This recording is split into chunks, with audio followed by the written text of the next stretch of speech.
la plupart des gens présents là en direct me connaissent. Je suis Benoît Phalippou, je suis animateur speaker. J'aime bien le terme ambianceur aussi, qu'on utilise parfois. C'est mon activité. Enfin, je travaille essentiellement à 95% trail et ultra trail, ce qui représente à peu près 45 week-ends par an, 90 jours d'animation.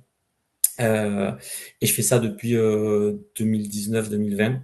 Je commençais un petit peu par hasard, une course que j'organisais, et puis j'avais pas d'animateur.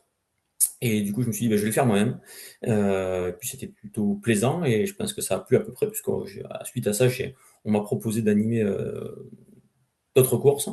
Et donc j'ai démarré comme ça, avec des courses de plus en plus importantes. Euh, mon rôle, comment je travaille, déjà la première chose, c'est que j'essaye de faire enfin, je pense que le speaker, il n'est pas là pour être une star. Ça va pas être le point d'intérêt de la course. La star, c'est les coureurs, la star, c'est l'événement. Donc on doit pas être, j'estime qu'on ne doit pas en tant qu'animateur être trop en avant.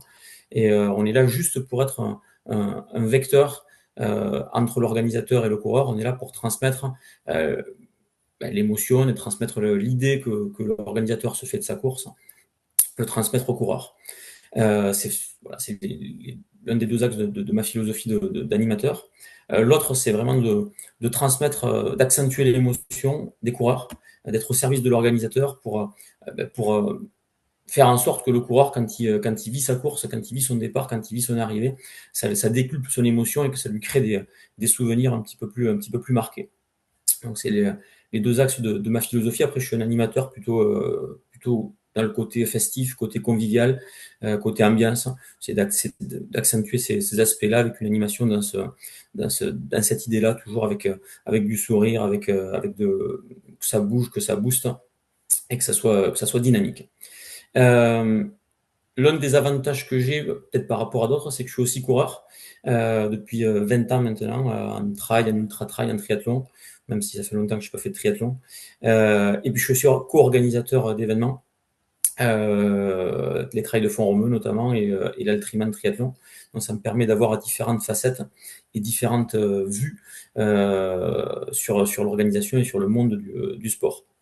Et ça me permet aussi d'être l'animateur que je veux avoir quand je suis côté coureur, et d'être l'animateur que je voudrais avoir embauché quand je suis organisateur.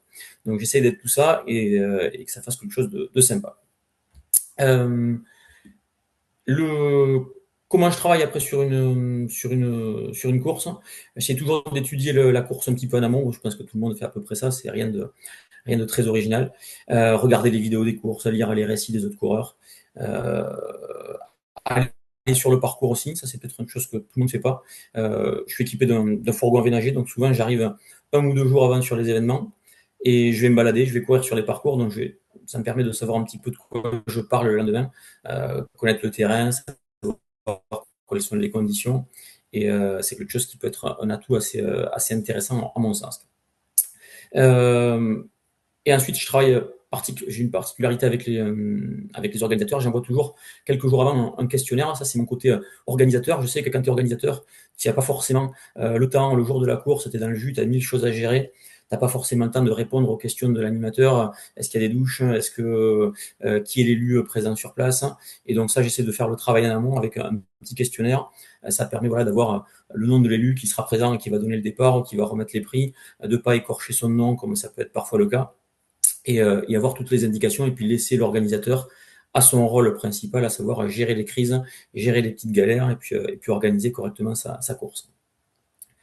Euh, Ce que je fais après concrètement, c'est le travail habituel d'un animateur. Gérer les départs, animer, les infos essentielles. Alors je peux maintenant les faire en anglais, un petit peu en espagnol. Tout ce qui est compte à rebours, tout ce qui est énergie avant le départ. Et puis accompagner également les arrivées, les félicitations, les encouragements, les anecdotes auprès des coureurs. J'essaie toujours de faire un petit travail de recherche, surtout sur les grandes courses, avec les coureurs un petit peu connus, essayer de trouver des petites anecdotes s'ils ont vécu des choses particulières, ou essayer de trouver ça sur les réseaux sociaux pour en parler un petit peu. Et puis après, avec les coureurs plus lambda, essayer de faire en sorte que chaque moment, c'est un moment unique, essayer d'accompagner l'arrivée de chaque coureur. il y a quelque chose que je supporte pas, moi, quand je suis coureur. Alors, ça me touche pas forcément moi personnellement, mais je sais que ça touche beaucoup de coureurs et j'aime pas entendre ça. C'est quand un coureur arrive sur un ultra, il a fait 100 bornes, il a fait 160 bornes et que le speaker, il est en train de parler des mouettes ou d'une anecdote qui a rien à voir avec le trail. Et le coureur, il a fini, il arrive au bout de son 100 bornes et puis il a rien qui, euh, qui décuple son émotion. Donc, j'essaie d'avoir toujours un petit, un petit accompagnement, un petit mot, une petite blague, un petit mot sympa, histoire de faire que son arrivée soit unique et mémorable. Euh, les atouts après que je peux avoir, bien connaître le terrain, bien connaître les coureurs. Cette expérience, ça fait 20 ans voilà, que je suis dans le milieu. Je commence aussi à être un petit peu connu et avoir cette habitude-là et par le fait d'être organisateur, de savoir d'avoir des petites choses. Je sais ce qu'il faut dire voilà, quand tu as un élu sur un podium, accentuer les côtés terroir, territoire, local. C'est des choses auxquelles les élus sont sensibles et qui permettent à l'organisateur d'avoir une belle image vis-à-vis des partenaires et des élus locaux. Voilà, c'est quelque chose que je sais faire et que je connais bien. Et puis voilà, et puis j'ai pu mettre cette expérience à profit sur pas mal de courses maintenant. Ça fait un bon moment. Je fais les UTMB World Series, je fais la Restonica, je fais Nice, je fais le Ventoux, je fais Alsace cette année, je fais le Grand Raid des Pyrénées depuis que j'ai commencé l'ultramarin, le Swiss Stride Canyon en Suisse, le Mont Calme, notre ami Anahu qui est ici, et puis beaucoup d'autres. Donc ça permet de développer chaque fois mon expérience et ma connaissance des coureurs et des différentes situations. Et puis ensuite, je peux aussi travailler avec des partenaires complémentaires. Je crois qu'on a Jérôme là qui est mon DJ avec qui je travaille assez souvent. Ça permet de faire un, un petit plus aux toutes les courses d'avoir un DJ. Alors l'avantage de mon DJ de Jérôme, c'est que il joue pas dans les nightclubs ou autres. Il fait vraiment essentiellement de la course à pied et il est coureur, donc il connaît bien la course, il ressent bien l'événement et ça permet de faire des petites choses sympas. Quand on a un coureur qui arrive et qui s'appelle Francky, eh ben, on va lui passer vas-y Francky. Quand on a un briefing comme Nahuel l'avait fait l'année dernière sur le trail Barousse en annonçant qu'on a une vache qui est un petit peu agressive, eh ben on va passer la vache. Enfin voilà, ça permet de jouer un petit peu entre l'actualité de la course, les coureurs et faire une animation qui va être un petit peu plus poussée. Et puis on peut également sonoriser. On fait la sono sur le Grand Raid des Pyrénées, entre autres. Voilà, c'est des courses à jusqu'à 6-7 000 coureurs. On sait faire. Donc on peut également sonoriser les événements. Et, euh, et ensuite, je travaille également avec d'autres animateurs parce que j'ai un planning qui est assez chargé. En général, je suis quasiment complet d'une année sur l'autre. Même si, voilà, j'apprécie toujours de découvrir de nouveaux organisateurs, de nouvelles personnes, de nouveaux lieux, de nouvelles courses. Et on peut toujours essayer de me solliciter puisque souvent les dates peuvent évoluer en fonction des jours fériés. Donc, des fois, je me retrouve avec des week-ends libres et ça peut être l'occasion de démarrer une nouvelle aventure, une nouvelle rencontre avec un autre organisateur. Mais quand je suis pas dispo, je travaille dans le cadre de Winsport Animation avec deux autres animateurs. C'est Robin Thomas et Benoît Blanchard. Alors, Robin Thomas, il fait des courses comme moi un petit peu partout en France. Benoît Blanchard, il est plus axé Bretagne. Mais on peut, voilà, avec mes camarades, répondre à pas mal de demandes sur le territoire et si l'un n'est pas disponible, on peut trouver des solutions avec les autres. Et enfin, dernière petite chose, parce que c'est important aussi, combien ça coûte. Alors c'est assez variable en fonction de chaque événement est différent, mais en gros, mon tarif de base est à 600 euros la journée. Alors, ça peut être un petit peu pinjoré si j'ai un départ à donner à minuit et qu'après je travaille de 4 heures du mat à minuit pour faire des arrivées, ou minoré si jamais ben voilà, c'est sur un événement sur 4 ou 5 jours, ou avec plusieurs animateurs, donc c'est à adapter. Et avec les frais de déplacement en plus, j'ai pas suivi pour l'instant l'inflation vu le prix du carburant, je reste toujours à 50 centimes du kilomètre. Et puis à prendre en compte aussi, je le disais tout à l'heure, je suis autonome niveau hébergement puisque j'ai mon fourgon aménagé. Donc je suis autonome de ce côté-là. C'est toujours un petit billet d'économiser pour l'organisateur. Voilà pour ce petit pitch. Écoute, merci, c'était très clair, plein de choses. Écoute, je vais peut-être partager comme ça, je vais le mettre à l'écran, ton numéro de téléphone, tout ça, pendant qu'on peut te poser des questions et tout ça, c'est toujours bien de. Voilà, écoute, Ah, bien sûr. Voilà, comme ça, il y a l'adresse mail et les numéros de téléphone, c'est pas plus mal. Parfait. Mhm. Donc, c'est des Bon, petites questions, ouais, je suis dispo. il y en a toujours, mais enfin, moi j'en ai toujours, mais je laisse peut-être les autres, je sais pas. Oui, bonjour à tous. Bonjour, bonjour Benoît, bonjour Manuel, bonjour Gilbert, enfin pour ceux qui me Salut connaissent. Serge. Voilà. Donc, c'est la première fois que j'assiste à ce petit échange. Et je tenais à y être d'abord parce que c'est Benoît et c'est Manuel et deux personnes qui sont des vraies personnalités du trail de la course à pied. Et je voulais témoigner pour Benoît qui était l'animateur du Grand Trail de Serponçon. Et il a bien ce mot animateur, il donne une âme. C'est pas un battleur qui en fait trop, il trouve le ton juste pour vraiment parler aux coureurs. C'est exactement ce qu'il a dit. J'ai apprécié son engagement, son investissement toute la journée. Il est jamais fatigué. C'est bien pour ça d'avoir des ultra-trailers avec nous. Et il a été présent et à l'écoute du premier au dernier. Et en particulier, il a tenu, c'était vraiment son initiative avec Robin, à faire que les courses enfants aient la même attention, le même service que l'ensemble des courses adultes. Et ça a été un grand moment dont les enfants ou les parents me parlent encore, avec la médaille, la hola, tout le cérémonial du départ. Donc, pour ceux qui hésiteraient encore, en tout cas, j'étais très heureux d'avoir Benoît à nos côtés lors de cette animation. On sait que la ligne d'arrivée est bien gérée, que chaque coureur sera accueilli comme il se doit, comme il l'a dit. Voilà. Ah, merci Serge pour ces compliments. Et je serai heureux d'être à Serre-Ponçon en septembre. Voilà, hein, on t'attend de pied ferme. Voilà. Ce sera avec plaisir. Témoignage. Ce témoignage de Serge va, à mon avis, ouvre la porte à une négociation sur ton prochain tarif d'intervention chez lui, Benoît. C'est ça, je vais Après, devoir. après ce torrent d'éloges, tu vas être obligé de faire un effort, à mon avis. Je vais entrer aussi dans la négociation du prochain tarif pour le Montcalm. Mais clairement, en tant qu'organisateur, c'est vraiment une chance d'avoir Benoît, parce que déjà, il a la casquette d'organisateur, donc il connaît nos réalités. Et après, nous, le retour d'expérience par rapport au Montcalm, c'est qu'il est force de proposition. C'est-à-dire que les départs, chaque année, il nous propose une scénarisation du départ différent. Il propose aussi des choix musicaux.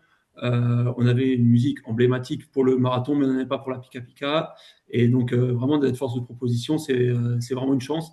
Et force est de constater que maintenant, grâce à lui, on a la chanson officielle de la Pika Pika et de la Picariège. Donc, c'est vraiment un plaisir de collaborer ensemble. Merci Nahu. En fait, toutes ces qualités que vous mettez en avant auraient pu être résumées dans une seule qualité qu'il a, c'est qu'il est narbonnais, donc c'est tout dire. C'est tout, c'est tout dire. Narbonne. C'est tout dire. Et J'ai le juste pire, une... c'est qu'à la base, je suis bitérois, Gilbert, quoi. Alors tu vas peut-être retirer ce que Ah tu as non, dit. oui, non, je retire. Non, non, je retire, effectivement.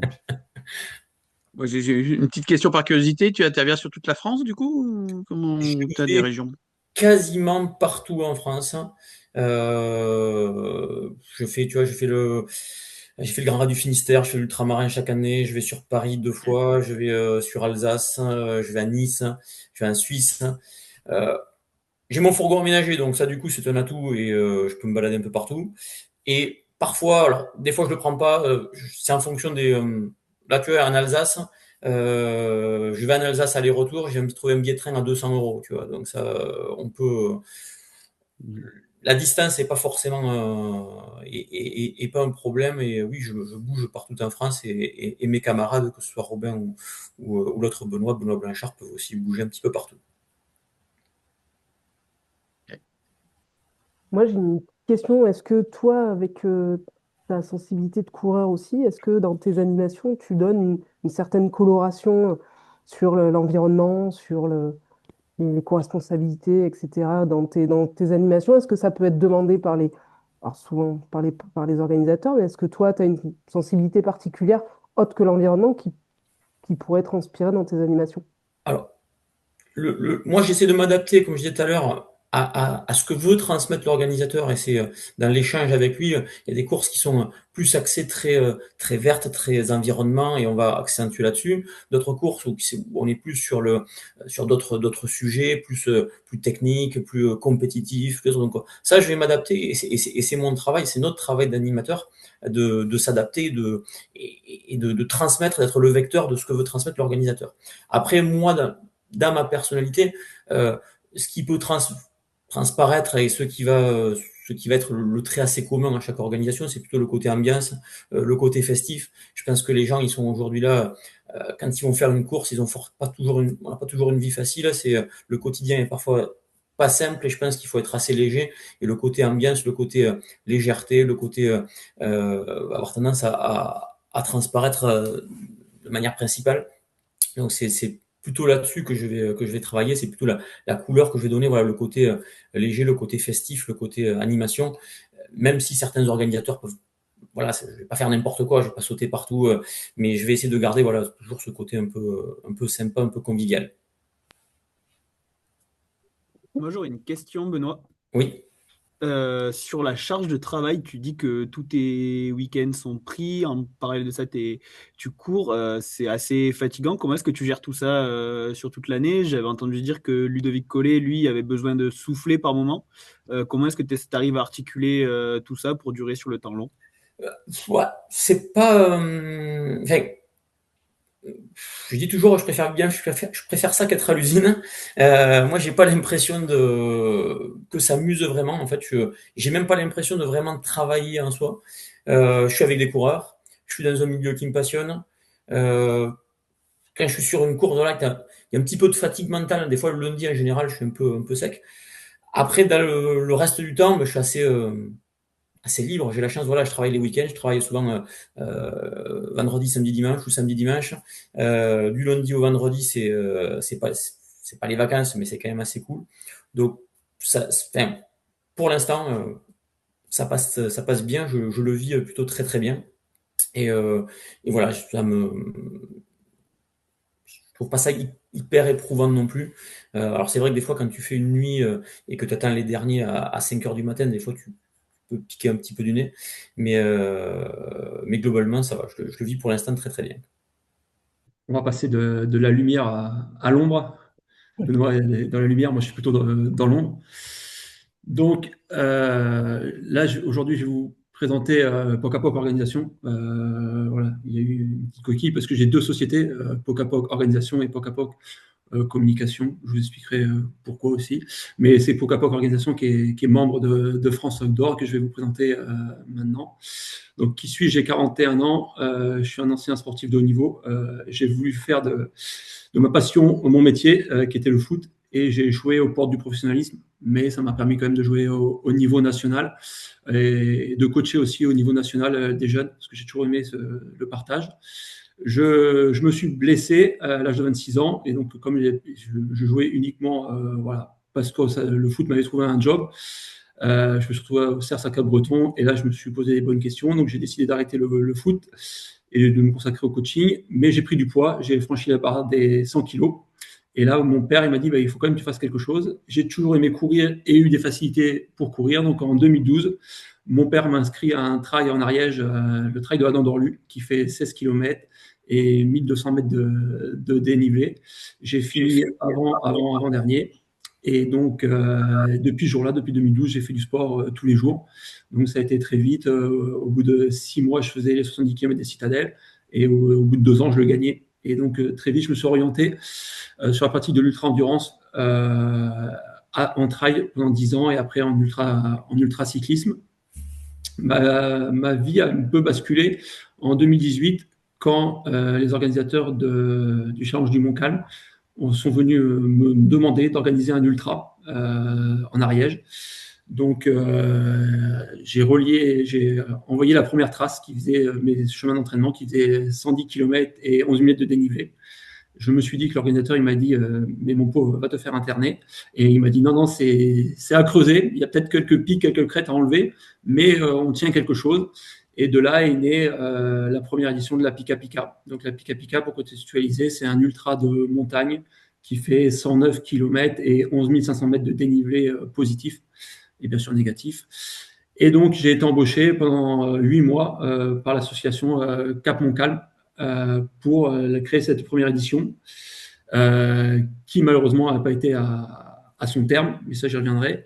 Et suite à ça, ils se sont rapprochés de l'Ariégeoise cyclosportive pour mutualiser mon emploi. Donc, j'ai été embauché à partir de 2018 sur les deux structures, sur l'Ariégeoise et le Montcalm, sur un contrat de professionnalisation, parce que comme j'étais footballeur de haut niveau quand j'étais jeune, j'ai fait toute ma scolarité par correspondance avec le CNED, et j'avais eu mon bac à 23 ans, et alors que j'étais déjà en emploi dans une mairie au service des sports. Et donc, j'ai repris les études en 2018 avec un BTS communication, parce que l'Ariégeoise, à l'époque, avait vraiment besoin de communication. Donc, j'étais sur la partie organisation sur le Montcalm, et la partie communication à l'Ariégeoise. Donc, suite à ça, j'ai été salarié donc, après en CDI jusqu'en 2024. Et en 2024, j'ai créé mes sociétés. Pourquoi avoir créé mes sociétés? Parce que j'avais de plus en plus de demandes, par exemple comme Benoît, des personnes qui me voyaient travailler et qui me demandaient si ce n'était pas possible que je vienne travailler pour eux. Et donc, en 2024, avec l'accord de l'Ariégeoise et du Montcalm, j'ai créé mes sociétés, donc Poc à Poc organisation et communication. Pourquoi avoir créé deux sociétés? C'était juste pour rendre l'appareil à l'Ariégeoise et au Montcalm, qui sont des associations, et pour lesquelles je suis maintenant prestataire pour la communication et l'organisation et la société de communication, et non assujetti à TVA.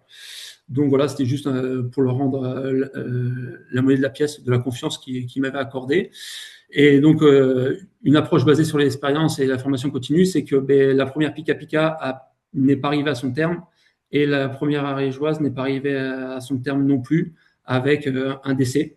Et donc, à partir de suite à ça, c'est là où je me suis formé, et j'ai pris la partie aussi organisation de l'Ariégeoise. Donc, je me suis formé BTS aussi communication. Je me suis formé en gestion de crise à Sciences Po. J'ai passé mon début de travail aussi avec le module, à Font-Romeu, mais aussi avec le module organisation à Grenoble. Et là, l'année prochaine aussi, je vais encore continuer mes études parce que je vais passer une licence en management. Voilà, je suis quelqu'un qui aime beaucoup apprendre. Donc, le contexte actuel de l'événementiel sportif outdoor, c'est un contexte qui est de plus en plus compliqué pour l'organisation. Donc, c'est un contexte en forte croissance. Qui dit forte croissance dit aussi, surtout sur des événements de montagne, des personnes qui sont moins guéries. Très clairement, on s'est rendu compte que depuis que je suis dans l'organisation du Montcalm, depuis 7 ans, on a dû bouger les barrières horaires du marathon, qui est la course historique qui a lieu depuis 1990, de 2 heures. Donc, on a de plus en plus de participants, et des participants de moins en moins aguerris. Donc, Kylian l'a dit aussi qu'il y a de plus en plus de courses qui deviennent de moins en moins techniques. Donc, moi, je travaille plutôt comme ma pratique, je suis plutôt dans des courses qui sont beaucoup plus axées techniques et difficiles. Donc, des exigences sécuritaires qui sont de plus en plus importantes. On n'organise plus en 2026 comme on organisait en 2020 ou comme on organisait en 2015.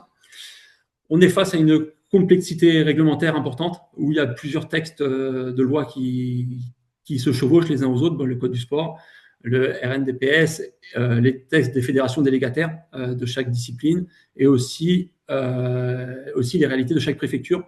Je me rends compte, en intervenant sur plusieurs territoires, plusieurs départements, donc en ayant affaire à plusieurs instances préfectorales, qu'il n'y a pas du tout les mêmes exigences en fonction des départements. C'est une complexité réglementaire aussi qui est souvent très méconnue des organisateurs, parce que c'est pas sexy en fait de se plonger dans les textes de loi, et tant qu'on n'est pas confronté à l'accident ou l'incident, c'est des choses que souvent on n'a pas conscience. Donc les responsabilités juridiques qui sont vraiment de plus en plus importantes. On se retrouve avec une société qui est de plus en plus procédurière. Nous, je le vois à l'Ariégeoise, juste pour les déclarations d'assurance auprès des cyclistes qui tombent, on a des plaintes qui tombent la semaine après, parce que les assurances poussent à porter plainte contre les organisateurs. Donc, on est une société qui est de plus en plus procédurière. Et aussi, il y a une réalité de dérèglement climatique qui pousse l'organisation d'événements qui est de plus en plus difficile, où on se doit d'être de plus en plus réactif Moi, l'année dernière, sur l'été, il y a eu 6 manifestations sur lesquelles j'ai travaillé où on a dû réajuster les départs, où on a dû réajuster les parcours à cause du climat. Donc ça, c'est une vraie problématique qu'on ressentait moins auparavant. Donc voilà, tout ça, ça mène à des enjeux de sécurité qui deviennent le pilier central des organisations, avec une sécurisation de l'événement, mais à 360 degrés. Souvent, on oublie qu'il y a la sécurité des participants, mais il y a aussi celle des bénévoles, des spectateurs, mais aussi des prestataires. Donc, c'est vraiment la charge pour l'organisateur, elle est vraiment importante. Donc moi, mon rôle, c'est vraiment de les accompagner. C'est en aucun cas de les remplacer. Je suis vraiment le mot accompagnement et à tout son sens. De coordonner aussi tout l'événement, parce qu'on se rend compte que des fois, il y a des bons réflexes, mais que tout n'est pas centralisé et que tout le monde n'a pas le même degré d'information. Et ça peut poser des soucis. Donc l'accompagnement et la coordination, c'est vraiment deux maîtres mots de mon intervention. L'anticipation, parce que très clairement, anticiper les soucis en amont, c'est le meilleur moyen de les résoudre sur le moment. Donc il y a tout un travail d'anticipation. Et aussi par rapport à des enjeux juridiques, avec une traçabilité de tout ce qu'on fait et toujours cette obligation de moyens renforcés qu'on a en tant qu'organisateur d'événements outdoor. Donc mon périmètre d'action, il est très variable, ça dépend des événements, ça dépend de ce qu'on me demande. Sur des courses, je suis toute l'année avec eux. Mais d'ailleurs, là, je suis à l'heure où je vous parle, je suis dans les locaux de l'Ariégeoise. Mais donc, sur des événements, je peux venir de manière ponctuelle ou sinon tout au fil de l'année ou sur des périodes. Donc, avec des responsabilités diverses, la direction de course, la responsabilité de sécurité parcours, donc ça, c'est par rapport à la FFA. Ça, je ne suis que sur le Montcalm. La coordination de la course et la gestion du PC course. Je peux aussi intervenir en tant que consultant. Je peux aussi, on me l'a demandé, donc maintenant aussi une partie d'optimisation de la prise en charge médicale, voilà, avec des formulaires médicaux qui sont RGPD et surtout HDS compatibles. Une gestion, une coordination des bénévoles avec des outils. Mais, très souvent, je travaille avec WizEvent, avec Ben, voilà, et aussi sur de la gestion de crise. Ça peut arriver aussi. Mais donc voilà, ça c'est tous les périmètres d'action que je peux avoir. Comment j'interviens déjà de manière très humaine. Je pense que après voilà, les gens qui me connaissent voient un peu la manière dont je fonctionne. Avant l'événement, vraiment sur la structuration du dispositif, je viens là pour accompagner la structuration globale du dispositif de sécurité. Pendant l'événement, au PC, dans l'ombre, et avec un travail de gestion et de suivi de la course en temps réel, et surtout une capacité à produire un point de situation en temps réel.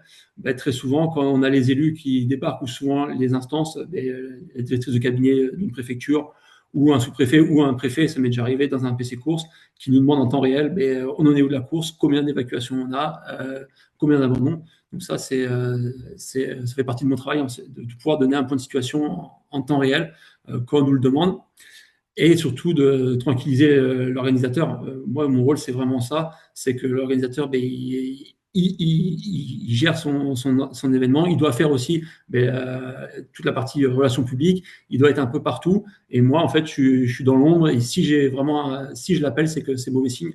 Mais je suis là vraiment pour accompagner les accompagnateurs et les tranquilliser. Et après l'événement, avec la traçabilité de tout l'événement, ça permet de pouvoir faire un rétexte et de pouvoir progresser d'année en année. Donc, il me faut confiance. Un des premiers à m'avoir fait confiance, c'est Benoît, ici présent. Donc, j'interviens sur pas mal d'événements, trail, ultra trail, cyclo-sportif, VTT et triathlon, uniquement pour l'Altriman. Donc, le périmètre d'action, pour l'instant, il est sur les Pyrénées, et je m'exporte un peu en Normandie, au Trail des Rois Maudits. Donc voilà le domaine d'action sur lequel j'interviens. Benoît a parlé du coût, mais je n'avais pas pensé à parler du coût, je ne suis pas le meilleur commercial. Mais en fait, ça dépend de la responsabilité qu'on me donne. Et après, c'est forfaitaire. Tous les événements par rapport aux au degré de responsabilité qu'ils me donnent, ils payeront le même forfait. Ça va de 750 € la journée de gestion de course. Après, avec le travail préparatoire, ça dépend du travail de préparation qui est en amont. Mais voilà, c'est à peu près les tarifs. Mais voilà, j'ai à cœur que chaque client paye la même chose parce que je trouve que c'est important. Et après, en conclusion, voilà, c'est une phrase qui sort du référentiel national des missions de sécurité civile. C'est l'organisateur, et ça revient à l'obligation de moyens renforcés, en fait. C'est en outre, l'organisateur est libre de faire appel, en complément du DPS, à personne prescrit, à tout autre moyen humain ou matériel destiné à augmenter le niveau de sécurité de la manifestation. Donc, en gros, nous, on a été confrontés à ça l'année dernière avec la Pika Pika. La Pika Pika, pour contextualiser, donc, je vous l'ai dit, 109 km, 11 500 mètres de dénivelé positif, 80% du parcours en zone blanche, sans réseau téléphonique, et avec 4 accès routiers. Et donc, l'année dernière, la préfecture de l'Ariège a resserré la vis sur l'aspect sécurité. En fait, nous a rappelé aux organisateurs nos obligations, dont les 30 minutes de délai d'intervention partout sur le parcours. Et donc, grâce à ça, on a fait un dispositif hybride entre, évidemment, le DPS classique qui est fait par des associations agréées de protection civile, le dispositif santé secours de la FFA avec des USS, avec des PSP. Et après, on a renforcé aussi avec des binômes de secouristes, avec des seniors secouristes et aussi avec des secouristes mobiles qui nous a permis en fait de quadriller tout notre parcours avec ce délai d'intervention de 30 minutes. Donc voilà, il y a toujours cette obligation de moyens renforcés qu'on nous impose en tant qu'organisateur. Voilà la présentation. Merci. J'ai oublié de mettre mon 06 et mes coordonnées, mais il n'y aura pas de souci si vous voulez me contacter ou échanger. Vraiment, toujours un plaisir d'échanger. Il n'y a aucun souci. Je pense qu'ils sont disponibles dans les documents de France Outdoor. Moi, j'aurais une petite question du coup sur ces courses avec une forte concentration de zones blanches. Du coup, c'est quoi la tendance? C'est que les participants, je sais pas moi, il y a des bases satellites pour les localiser ou comment tu vois les choses? Non, le meilleur moyen, ça serait une vraie balise. On a essayé les balises satellites GPRS parce que financièrement, ça pouvait rentrer dans le prix du dossard. Finalement, et le problème, c'est que chez nous, elles ne captent pas.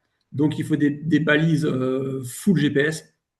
Et donc, nous, là, on arrive à sécuriser la course par un maillage, en fait, avec du Starlink et de la radio. Et la particularité de la course, c'est qu'on a plus de 750 bénévoles. On a presque un bénévole presque par kilomètre. Et donc, on marche par zone. Donc, par radiotransmission et par Starlink, avec des pointages intermédiaires et l'appui de logiciels comme LiveTry, qui clairement, avec le paramétrage des alertes qu'on met, on arrive à être assez réactif dès qu'il y a quelqu'un qui est en retard.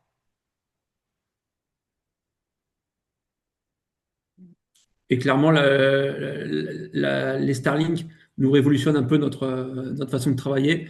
L'année dernière, on en avait 6 sur le parcours et cette année, on en aura encore plus. Ça nous facilite vraiment les choses. C'est des relais Starlink du coup que vous mettez. Ouais, c'est des antennes qu'on branche sur des batteries portatives et ça nous donne accès à la 4G partout sur le parcours où on les met. Ah, d'accord. Ah, d'accord. Donc, vous créez une couverture 4G du coup sur votre parcours? Sur certains points, ouais. Okay. Et c'est coûteux, Manuel. Quel est le prix de ces relais Starlink? Une antenne, alors ça dépend parce qu'il y a différents modèles. Moi, mon entreprise, j'ai la Starlink Mini qui se porte dans un sac de trail. L'investissement de base, c'est 200 €, je crois, ou 250 €. Et après, c'est 50 € par mois d'abonnement. Après, il y a une batterie. L'investissement, il va sur une batterie aussi qui permet de l'alimenter. La batterie, ça doit être aux alentours de 300 € aussi. Donc, c'est moins cher que de mettre des relais de radio-assistance pour les talkie-walkie, finalement, en termes d'investissement.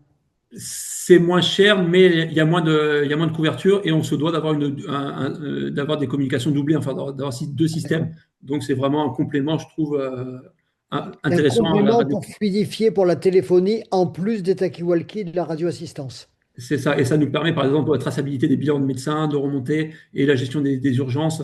Ça nous permet d'avoir Un double réseau. ouais, Ouais, d'accord. vraiment de nous faciliter les choses.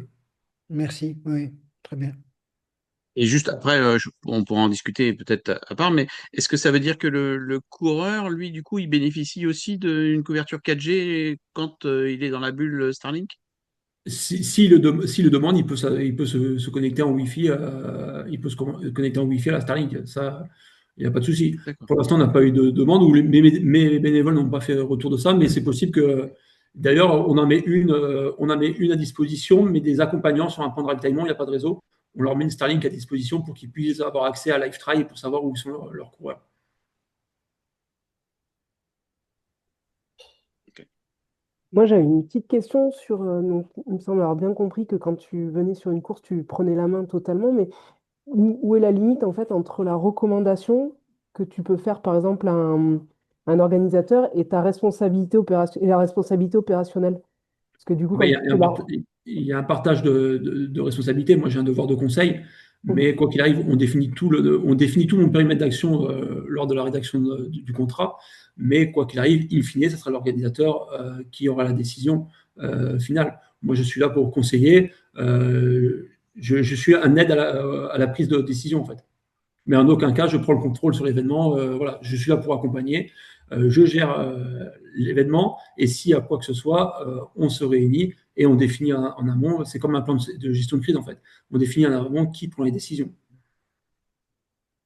Ok. Ouais, je vais me permettre d'intervenir et puisque je fais travailler Nahuel sur les événements que je co-organise et justement on a eu des cas de gestion de crise avec l'année dernière notamment sur le triathlon Altrimagne, un très très violent orage qui nous a obligés à réduire la course. Donc ça a été un travail voilà en concertation, travailler avec l'expérience de Nahuel, voir quel était vraiment évaluer les dangers et la problématique et on a pu agir dans l'intérêt de tous les coureurs. Nahuel, moi, pour être plus général, sur le triathlon, sur l'Altriman jusqu'à présent, il m'a fait la direction de course de l'une des épreuves. Et puis, je le prends également dans le domaine du trail, sur les 2 trails de Font-Romeu en tant que responsable et la gestion du PC sécurité. Et bon, je vais brosser aussi un petit peu, mais c'est vraiment un soulagement d'avoir quelqu'un qui peut gérer, qui a ce niveau d'expertise dans ce secteur-là. Ça permet vraiment nous, en tant qu'organisateur, de nous soulager. Il coordonne, il gère. On a une main courante qui est parfaite. Je sais après la course exactement tout ce qui s'est passé, comment ça a été géré, à quelle heure, quels ont été les moyens mis en œuvre. Et c'est vrai que c'est hyper sécurisant et hyper agréable en tant qu'organisateur de pouvoir compter sur un savoir-faire comme celui-ci. Merci Benoît. Vous avez bien fait de Écho passer à une ensemble. question que j'avais moi. Je Oui. voulais demander par rapport à la gestion de crise, comment ça se passe, comment les organisateurs ils te sollicitent. Est-ce que c'est justement, comme vient de le dire, j'ai oublié son prénom, Nahuel, comme vient de le dire Benoît, est-ce que c'est juste avant un événement, quand il y a un orage par exemple? Est-ce que c'est suite à un incident mal géré? Ou est-ce que c'est en préparation bien en amont de l'événement pour être formé en général sur la gestion de crise? Alors, quand il m'appelle après l'événement, c'est surtout pour de la communication de crise. Là, c'est vraiment la communication de crise parce que la gestion de crise, en fait, ça se fait vraiment en amont. Et là, ce qu'on fait ensemble, c'est qu'on fait une cartographie des risques. On fait une analyse des risques majeurs. On les cartographie. Et pour chaque risque qu'on a identifié, on dit, ben, voilà, le risque, il est celui-ci, l'impact, c'est celui-ci. Et ben, en conséquence, on fait ça. Et ça nous permet qu'à l'instant T, quand ça se produit, d'avoir déjà une trame et de devoir ajuster juste par rapport à ce qu'on s'était dit. Et après, si on doit passer en cellule de crise aussi, ce qui est important, c'est de définir un plan de gestion de crise avec qui fait quoi en amont, qui est en cellule de crise et surtout aussi qui assure la continuité de la gestion de la course en fait et des opérations. Donc ça, c'est un travail en amont. Si vous voulez, si ça vous intéresse, je peux vous partager un exemple de ce que je fais sur certains événements. Je ne sais pas si c'est. Oui, oui, vas-y, bien sûr. Oui, oui, c'est intéressant, là. Oui, oui, oui, bien sûr. Alors,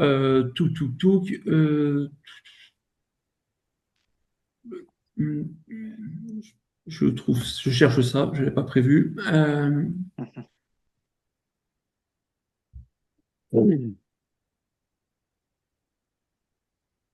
Hop, je le mets là.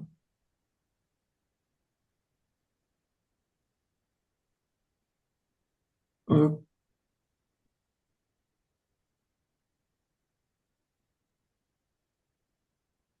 excusez-moi du Donc c'est délai. plus en amont en tout cas. Ouais, la gestion de crise, voilà. Si on m'appelle une fois que c'est fait, c'est juste de la communication. Parce que voilà, ça c'est très bien en amont. Donc là, vous voyez mon écran. On ne voit pas, Ça non. arrive. Juste à Hop, commencer le partage d'écran, non? hop, pardon, partager l'écran. Celui-ci, partager. Donc là, vous voyez cartographie des risques majeurs, vous la voyez ou pas? Non. Attends un petit peu, ça va arriver, je pense. Ah, ok. Ouais, c'est en Ariège, on a.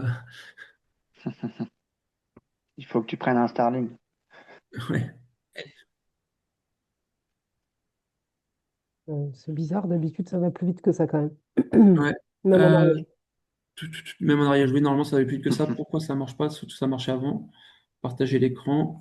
Écran 1. Fenêtre, peut-être. J'essaye, je change, hein, désolé. Voilà, Ah, là, C'est ça y bon. est, c'est bon. magnifique. Donc voilà, ça c'est une cartographie des risques majeurs. Donc avant la course, pendant la course et après. Bouge plus qu'on puisse lire. Pardon, excusez-moi. Donc voilà, donc ça c'est avant la course. Sur les risques majeurs, on a là que les risques qui sont critiques ou majeurs qu'on a identifiés. Donc voilà, vigilance orage niveau rouge, vigilance orage niveau orange, orage jaune, vigilance canicule, température haute sans vigilance, mais température haute de plus de 35 degrés, température très basse. Voilà. Donc c'est des risques environnementaux, des risques sanitaires, un arrêt cardiaque d'un bénévole, ça peut arriver, ça nous est déjà arrivé, une attaque à voiture bélier, un mouvement social, un feu de forêt sur le parcours, voilà. En fonction de ça, on met les mesures existantes qu'on a mis en place, les actions à mettre en place, le niveau de réaction attendu. Donc, soit on fait une surveillance reprochée, soit on active la cellule de crise, et les décisions potentielles. On a déjà fléché les potentielles décisions qu'on va prendre. C'est Donc ça, c'est remarquable, pour l'avant. hein. C'est la première fois que je vois un tableau comme ça. C'est bien, hein, vraiment, hein. Et après, pendant la course, pareil, Soutien psychologique, hommage, ça fait froid dans le dos. ouais, en fait, il faut se préparer Oui, c'est vrai. à Oui, toutes les éventualités.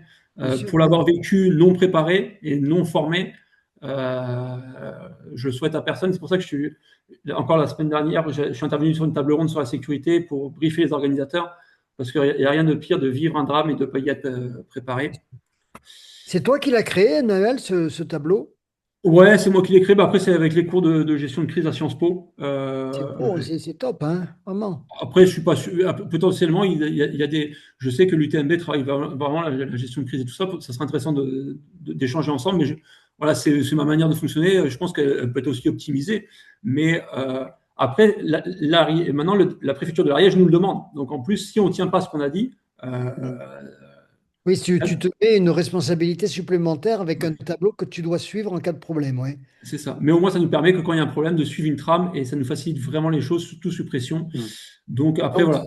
ça, tu le partages avec qui au niveau de l'organisation? On le travaille, on le co-construit avec l'organisateur, parce que c'est Oui, toujours la sensibilité de l'organisateur.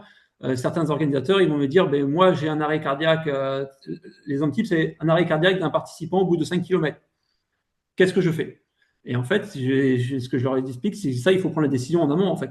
Voilà, potentiellement, il peut se passer ça. Si c'est un arrêt cardiaque au kilomètre 5, est-ce que tu continues la course ou pas? Et ça c'est des choses qu'il faut prendre en amont. Et in fine, c'est le président de l'association ou le directeur de course pour lequel je travaille qui prendra la décision. d'accord. Moi, je suis vraiment là pour aider les organisateurs. Et une fois qu'on a une trame comme ça nous permet de prendre des décisions beaucoup plus sereinement, en fait. Donc voilà, donc là, les risques qu'on a identifiés, chute fortinétique, urgence vitale, chute fortinétique, décès, chute dans un ravin. Ça, clairement, c'est un peu une hantise dans une cyclosportive, qu'un coureur tombe dans un ravin sans qu'on le voie. C'est arrivé sur une course féminine. Et ça, ça peut être vraiment problématique. Les chutes collectives, surtout en Ariège où on a une capacité hospitalière assez limitée. Donc, c'est clairement une chute collective de plus de 10 vélos avec des évacuations vers le centre hospitalier. On peut très vite être en difficulté, d'où l'importance de savoir combien d'urgences vitales et d'urgences relatives le dispositif peut absorber. Donc voilà, c'est beaucoup de choses comme ça pendant la course. Donc ça, c'est les risques majeurs. Et après la course, un coureur renversé sur une voiture en rentrant chez lui, une intoxication alimentaire. Voilà, c'est le genre de choses sur lesquelles on travaille. Et c'est du travail qui se fait, pour répondre à la question initiale, c'est du travail qui se fait vraiment en amont, à tête reposée, loin de l'événement, pour pouvoir prendre des décisions sous pression le plus pertinente possible. Donc ça, c'est pour une cyclo, tu as la même chose pour le trail. J'ai une chose pour le trail. Ouais. D'accord. Il y a deux orgas pour lesquels je le fais, c'est le Montcalm, l'Ariégeoise, et là je viens d'avoir la commande pour le trail de la Barousse de leur faire la cartographie des risques. D'accord. Ok, merci, hyper intéressant. Avec plaisir. Je ne sais pas s'il y a d'autres questions, mais sinon, on est bien. Au niveau, quand un organisateur, une association se dit, tiens, je vais organiser un trail et se tourne vers toi, à chaque fois, tu as une tarification qui dépend finalement de la commande qu'on va te faire, de tout ou partie. C'est du sur-mesure à chaque fois, je suppose. Ouais, il y a des forfaits, en fait, ça dépend si on me demande la coordination du PC course. C'est pour tout le monde la même chose, je crois que c'est 750 € la journée, s'il n'y a pas de nuit.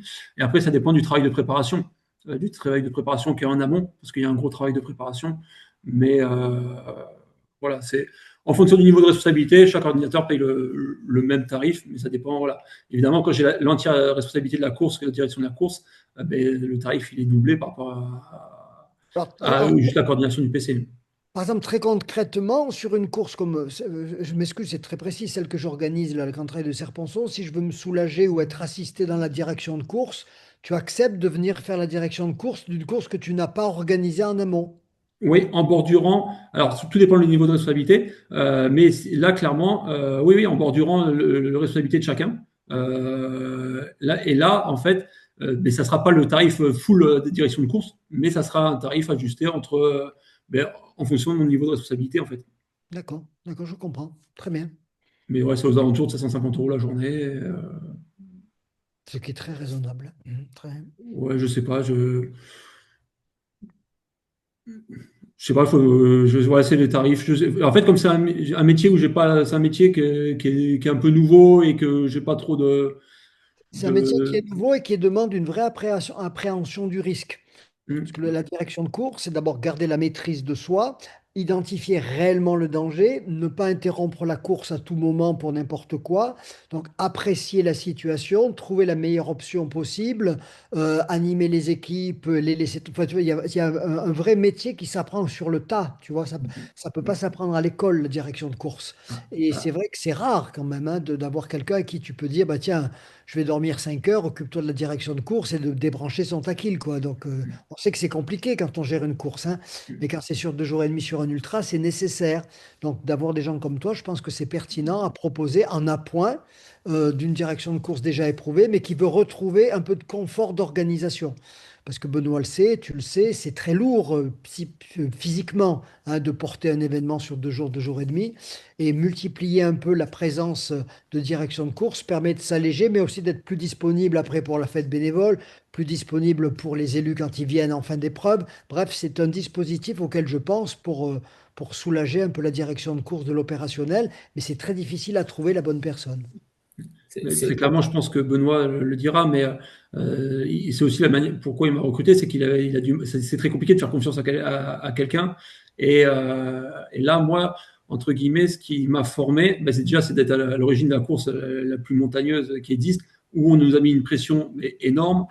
Et après, malheureusement, c'est aussi d'avoir été confronté très vite à des courses où il y a eu des drames et des arrêts de course. Donc ça, c'est très formateur. C'est vraiment un métier qui s'apprend sur le tas en fait. Et après, j'ai toujours été très curieux et la chance aussi d'avoir pu me former. Ça, c'est super intéressant de se former et d'échanger très souvent, on a peu d'échanges, surtout sur des choses comme ça entre organisateurs, mais j'ai eu la chance d'avoir des relais dans les services de secours ou des médecins urgentistes avec lesquels j'ai beaucoup travaillé et je me suis beaucoup intéressé à ce domaine-là. En fait, donc tout ce que je le fais de manière un peu extrême et je me plonge à corps perdu dedans. Et donc, j'ai essayé et je continue à me former à chaque fois parce qu'à chaque fois, on apprend quelque chose De de nouveau, ouais. nouveau. Et comme tu dis, il y a la crise à gérer, mais il y a tous les à côté, en fait. Et ça demande vraiment une coordination importante entre pas mal de personnes. Très bien, très très bien. Je te Merci. confirme le côté extrême de Nahu, mais dans le bon sens aussi. Et, euh, et tu as mis le doigt, Serge, exactement sur. Tu parlais voilà d'être plus disponible ailleurs, et c'est vraiment c'est vraiment ça que je ressens moi sur Fond Romeu. Voilà tout l'aspect gestion sécu qui est délégué à Nahuel, ça laisse à l'organisateur beaucoup de temps pour gérer plein d'autres choses et pour pouvoir être beaucoup plus disponible à régler plein d'autres petits problèmes qu'on peut avoir. Et je te confirme que c'est un très bon choix en tant qu'organisateur. Bon, ben, on se recontactera après, hein, Daniel. Très bien. Avec grand plaisir, Serge.